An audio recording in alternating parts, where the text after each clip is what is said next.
Oke, selamat malam semuanya. Apa kabarnya hari ini? Luar biasa. Mau ngopi dulu boleh sambil ngopi ya. Kita akan pelan-pelan memulai tuton kita pada malam hari ini. Tuton kita malam hari ini nggak sampai 2 jam, tapi saya buat 90 menit. Jadi nanti kalian kalau misalnya sudah ngantuk silahkan ya tidur. Jadi kita ketemu 90 menit untuk hari ini ya. Hari ini tanggal 9 April. Oke, kita akan masuk saja langsung ke agenda. Jadi agenda hari ini yang pertama kita akan bahas inisiasi 2 ya. Seperti yang tadi pagi saya informasikan, kita akan bahas materi inisiasi 2 yaitu economics term yang berawalan dengan huruf D, E, dan F. Oke. Jadi ini materinya memang saya ambilkan dari inisiasi ya, inisiasi 2 yang saya download dari tutor online pusat ya. Nah, selanjutnya discussion. Jadi nanti kalau misal ada pertanyaan silahkan ditanyakan. Nanti kita akan sama-sama bahas ya. Kemudian latihan. Jadi nanti latihannya Anda silakan membuat sebuah kalimat dalam bahasa Inggris menggunakan economic term ya yang nanti kita akan pelajari. Jadi kenapa saya kasih latihan ini? Ini untuk mengukur seberapa jauh sih Anda memahami economic term yang nanti akan kita pelajari gitu ya. Sebetulnya ya seperti di awal bahwa tujuan dari mata kuliah ini kan sebetulnya untuk tahu ini apa sih gitu ya, maksudnya apa sih gitu.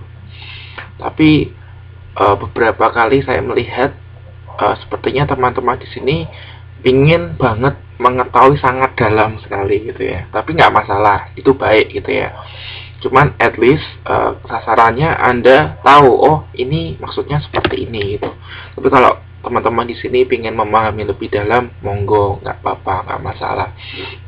Nah, saya ingatkan lagi, jadi latihan membuat kalimat ini tujuannya untuk mengukur seberapa jauh sih Anda memahami economic term ini gitu ya. Nah, yang kedua, saya juga mau melihat ya, atau kita akan sama-sama belajar tentang grammar gitu ya. Nah, nanti akan coba saya lihat grammarnya seperti apa ya. Kemudian sebetulnya kalau kita belajar grammar, nanti kita juga nyangkutnya ke belajar ke vocab ya. Jadi kita akan juga belajar vocab baru. Jadi ini tugas ini atau latihan ini tuh banyak manfaatnya. Oke. Kurang lebih malam hari ini kita akan melakukan 3 hal ini. Sebelum masuk ke inisiasi 2, saya mau bagikan tips nih. Jadi begini,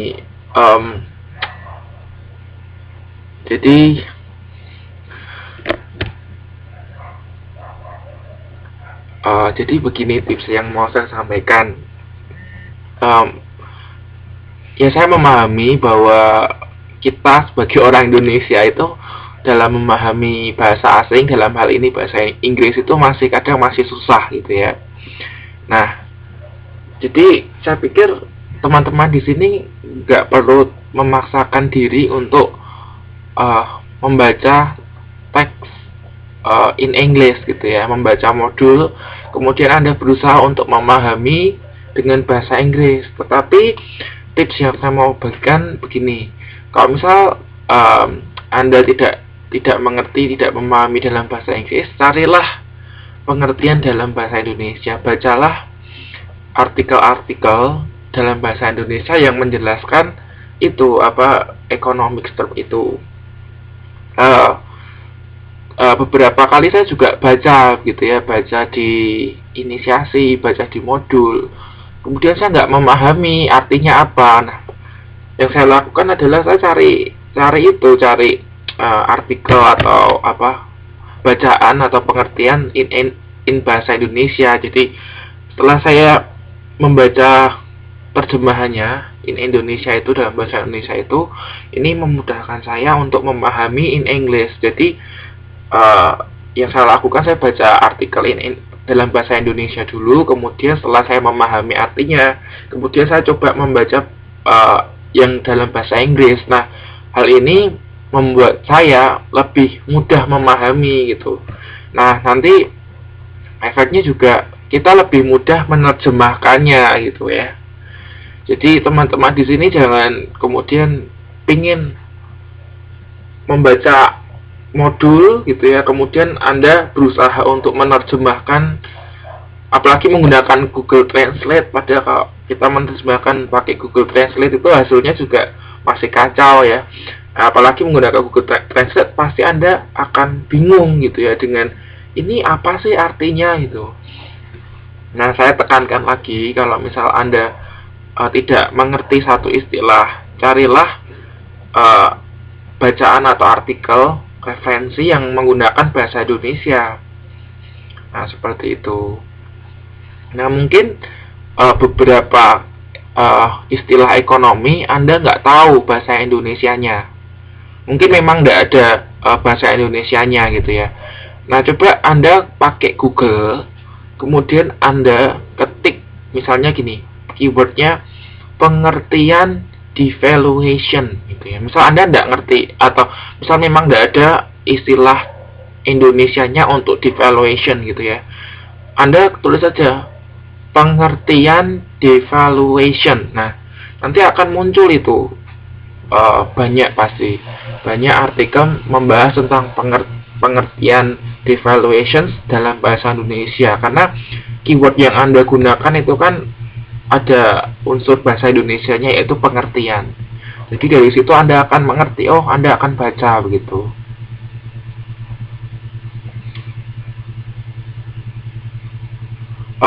Bukan, ini Anda jangan membahas tentang ini exercise, belum saatnya ya. Ini saya bagikan tipsnya gimana Anda memahami modul gitu ya. Ya betul kata Mbak Maimunah ini ya, kalau Anda menggunakan Google pasti molak-malik dan membuat Anda semakin bingung. Ya, betul. Jadi ingat, pokoknya kalau kalian tidak ngerti, Anda baca modul, Anda tidak ngerti, Anda terjemahkan, Anda tetap nggak ngerti. Yang perlu Anda lakukan adalah search atau googling, gunakan Google, kemudian ketik pengertian apa-apa gitu ya. Kalau Anda sudah tahu arti dalam terjemahannya dalam bahasa Indonesia, tulis saja. Misalnya tadi saya contohkan devaluations, Anda ngerti, oh devaluations itu bahasa Indonesianya devaluasi gitu ya. Kemudian Anda ketik pengertian devaluasi. Nah, misal kalau Anda tidak ngerti istilahnya dalam bahasa Indonesia, Anda ketik aja pengertian devaluations, pasti Anda akan dapat di artikel dalam bahasa Indonesia ya. Oke, seperti itu. Karena ini pengalaman saya sendiri juga. Ada beberapa istilah yang saya tidak tahu ini apa, saya baca modul saya tambah bingung gitu ya. Ini ya saya pakai Google, saya tulis pengertian apa gitu ya. Oh, maksudnya seperti ini. Nah, kemudian ketika saya baca modul, oh saya lebih memahami gitu ya, membantu saya memahami ini maksudnya apa gitu ya. Itu tips yang pertama. Tips yang kedua, jadi kalau kita pakai Google ya, itu kan ada pilihan tuh, ada yang news, ada yang web, ada yang apalagi ya, image gitu ya, gambar, ada beberapa lah ya. Nah, kadang kalau saya pakai web, kadang saya pakai image ya. Oke, silakan Anda mau pakai Wikipedia ya, nggak masalah ya. Whatever, silakan Anda pakai searching toolnya terserah mau pakai apa. Oke, anyway saya lanjutkan. Nah, nanti kalau gambar itu lebih gampang memahami gitu ya.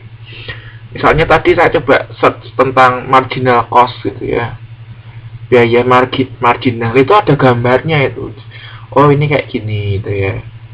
Jadi tips yang kedua, setelah Anda googling pakai pakai web, Anda nggak ngerti, Anda coba pakai image. Mungkin di gambar itu lebih jelas menjelaskan kalimat itu gitu ya. Lebih simple, lebih gampang Anda memahami. Oke, tips yang ketiga,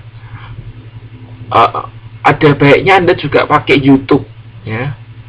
YouTube itu juga bagus.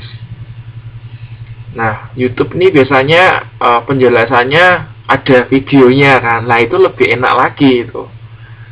Misalnya kemarin outsourcing itu ya, yang saya contohkan itu, yang saya kirimkan ke Anda juga. Outsourcing kan. Nah, itu ada penjelasannya, ada orang ngomong, ada tulisannya gitu kan. Nah, tips yang ketiga ini juga oke. Jangan, Anda bisa gunakan juga YouTube ya. Anda juga bisa gunakan YouTube. Tips yang keempat, nggak usah 3 saja. Yang keempat saya belum nemu. Oke, itu ya. Jadi tips saya diingat-ingat.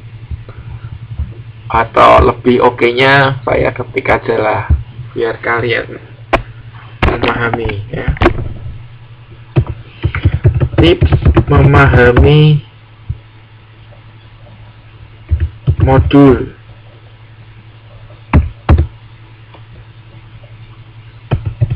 Ini saya E4B itu maksudnya English for Business ya. Yang pertama, googling ya, gunakan Google atau Wikipedia atau apapun boleh. Keywordnya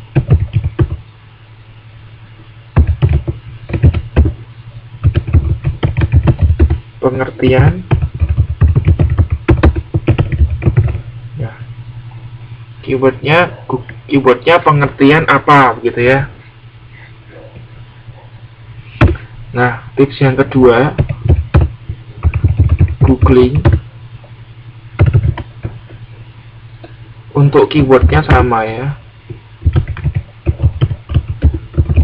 keyword sama, tapi Anda pakai image ya. Karena dengan image itu mungkin akan memudahkan Anda memahami satu kalimat, satu istilah ekonomi. Kemudian yang ketiga, Anda bisa pakai YouTube ya. Keywordnya sama.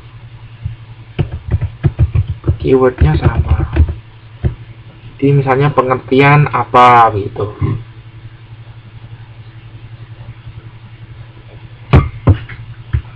Oke, ini yang bisa saya bagikan buat teman-teman untuk memahami modul English for Business atau bahasa Inggris Niaga ya. Oke, ada pertanyaan enggak untuk tips? Coba nanti Anda praktekkan sendiri ya. Pasti sangat membantu ya. Jadi saya pikir cara-cara seperti ini tuh cara-cara kreatif ya. Cara-cara seperti ini tuh cara-cara kreatif. Dan menurut pendapat saya gitu ya, saya tuh lebih suka dikatakan orang yang kreatif daripada orang yang yang pintar gitu. Karena kalau saya pikir orang pintar itu sudah banyak sekali gitu ya. Mungkin bahkan jauh lebih pintar dari saya itu banyak sekali. Tapi saya lebih senang dikatakan orang kreatif gitu ya. Cari jalan yang lain lah gitu ya. Mungkin kalau orang pintar dengan masalah seperti ini, mereka akan berusaha untuk gimana caranya menerjemahkan ini gitu ya, sehingga saya memahami gitu. Tapi kalau orang yang kreatif, mereka lihatnya lain. Oh ini masa enggak bisa nih nerjemahin nih, gimana ya caranya supaya saya tetap mengerti tapi tidak perlu menerjemahkan gitu. Ya caranya Anda pakai itu, misalnya